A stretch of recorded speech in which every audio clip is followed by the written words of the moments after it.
Do you remember the role that derivatives played in the 2008 financial crisis? Well, what if I told you that it was happening again, only this time, instead of residential real estate, it was commercial real estate and happening on an even bigger scale? Hi everyone, I'm Taylor Kenney with ITM Trading, and today we're talking about derivatives. Warren Buffett has said that derivatives are financial weapons of mass destruction, and it is no secret why. Derivatives could accentuate in a major way a systemic problem that might even arise from some other phenomenon. Some say that their role in the 2008 crisis was just the beginning, the tip of the iceberg, and that the real collapse is coming. But what exactly are derivatives? How do they impact you? And why are they such a serious threat to the entire economy as we know it? We could spend hours going over what exactly derivatives are because they come in many shapes and sizes. But at its core, a derivative is a contract whose value is based on or derived from an underlying asset. That asset could be anything. It's often stocks, bonds, commodities, things of that nature. You can think of a derivative as a bet or a gamble. Let me be clear, derivatives themselves are not inherently bad. It's just the leverage that is created from these contracts that is the issue. To better understand what I mean by leverage, let's look at a bank, JP Morgan. It is the US bank with the largest known amount of assets, so about $3 trillion, just north of $3 trillion worth of assets. Seems like a lot of money, right? By comparison, it is estimated that there is over a quadrillion dollars worth of derivatives. Yes, you heard me correctly, a quadrillion dollars worth of derivatives. And the scary thing is that estimate of a quadrillion dollars is just an estimate. It could be so much higher because it's unregulated. We don't actually know how big the market is. As you can imagine, this creates a scenario where there is catastrophic exposure. And what I mean by that is that everything has to go right in order for all of these derivatives to work out. This is why, going back to the bomb analogy, derivatives have been likened to a nuclear bomb, because once one thing starts to break down in the chain, there is an immediate domino effect. Okay, so I'm sure you're wondering, how is this even possible? When is this bomb going to go off, and how you can protect yourself? And don't worry, I will absolutely speak to all of that. But first, I think it's important to understand how we got to where we are today. So let me back up. There are two primary reasons that people use derivatives. Number one, to mitigate risk, and number two, to speculate or make money. Historically, derivatives were used much more often to mitigate risk. A classic example of this is a farmer in a mill. The farmer sells wheat, and he enters an agreement with the mill to say, I'm going to sell you this wheat at the exact same cost per pound next year that it is today. This mitigates risk for both of them because the mill's thinking if the prices of wheat go up, I'm covered, and the farmer's thinking if the prices of wheat happen to go down, I'm covered. Contracts and agreements like this have been going on since the Roman Empire. Now, when we talk about speculating and betting and the modern derivative, these have really blown up in popularity over the last 30 or 40 years.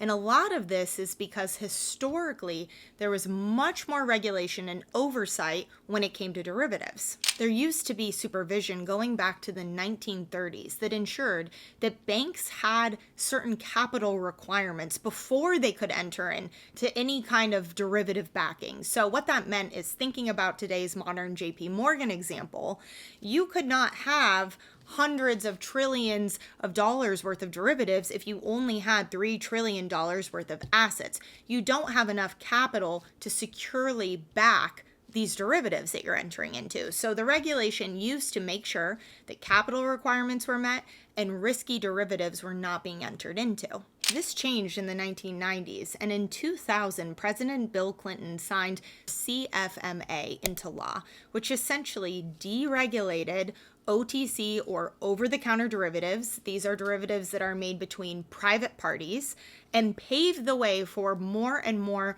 risky derivatives to be created. As we now know, a massive part of the 2008 financial crisis was because of overexposure from derivatives. What led to the crisis is complicated, but let's say that you buy a home. You have a mortgage on that home, and the mortgage is owned by the bank. The bank is looking at your mortgage, and historically, they would have just owned it. But they're thinking, what if we took this mortgage and other mortgages, as well as credit card debt, student loans, car payments, all of our different types of debt, bundled it up into a nice little package, put a bow on it, and sold it to someone else as an investment. Then that person is going to say, okay, great, I have this investment. I'm going to add some more debt to it, or maybe take a piece of it and put it over here and a piece of it over there, package it up again and sell it off as a new type of investment. And the chain goes on and on and on. And as you can imagine, what happens when that original investment starts to fail? When the mortgage is defaulted on, you have a domino reaction that is triggered. We now also know that a lot of people who are getting approved for these loans in 2008 never should have been approved in the first place. So do applicants ever get rejected?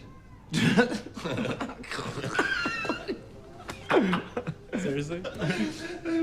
Look, if they get rejected, I suck at my job. Well, even if they have no money?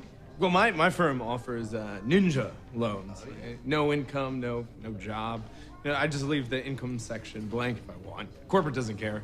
These people just want homes, and they go with the flow. Good for you. Your companies don't verify. And that was a large part of what helped light the fuse. And it's happening again today. But this time it's happening with commercial real estate. If you haven't heard, there are actually money managers right now who are betting against commercial real estate property owners and developers. And they're doing this with something called a credit default swap. A credit default swap is another type of financial derivative, and it was used by Michael Burry and others in 2008 when they bet against the housing market and was made famous in the movie The Big Short. He was obviously right in his guesses, but at the time he was laughed at by everyone because mortgage-backed securities were one of the safest bets of the time. Well, guess what else has always historically been considered safe? Commercial real estate. Now, I know I'm not alone in wondering, when are we going to feel the effects of commercial real estate failing? Because I look around and I see malls that are empty. I see offices that are empty. I see huge plots of vacant land, commercial real estate that is not being used. Therefore, I know no one's making money off of it. Who's paying for all of this and how is it still going on? Well, stay with me on this one because I have an idea of what's happening, and I think it's pretty clear. Essentially, the entire commercial real estate sector is being propped up by more debt. Of course, this is not shocking to anyone. Last year, lenders advanced a record $862 billion to the commercial real estate sector. But this is where it gets interesting.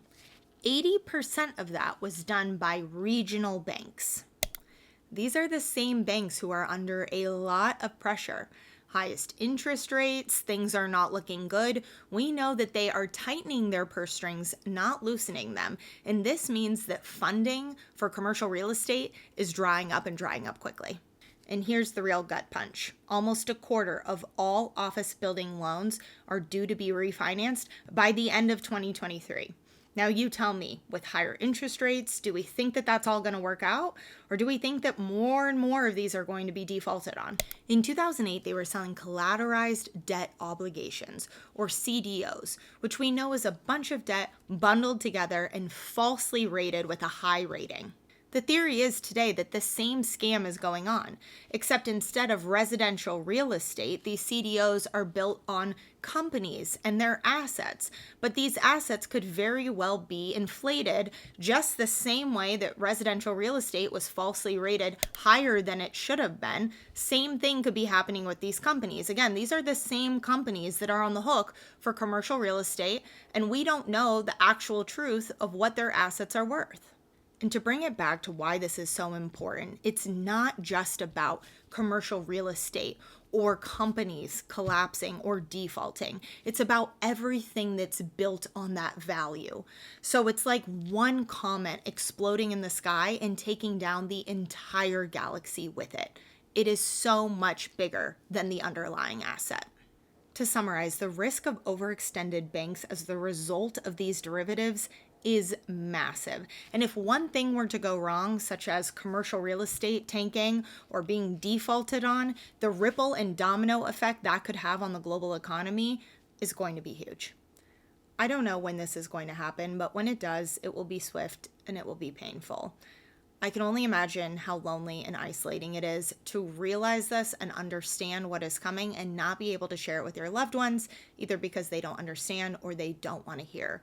I spent a lot of time with Lynette this week, and she talked a lot about community, which really resonated with me because there is truly strength in numbers. There is strength also in shared knowledge. And what really makes me see red is that the people in charge, the people in positions of power, they see this stuff coming before anyone else does. And that's how they're able to milk it up until the last second and jump ship when it's convenient for them. But to that I say, not us. We know what's coming, and I will be protected, and I hope you will be too. So if you have any questions or you want to learn how to set yourself up for success and protect your wealth, I would recommend that you click the link below and get a strategy in place today. Please let me know what questions you have. I love reading your comments on all of my videos. Thank you again, as always, for breaking down these complex topics with me. Until next time, I'm Taylor Kenney with ITM Trading. I'll see you soon.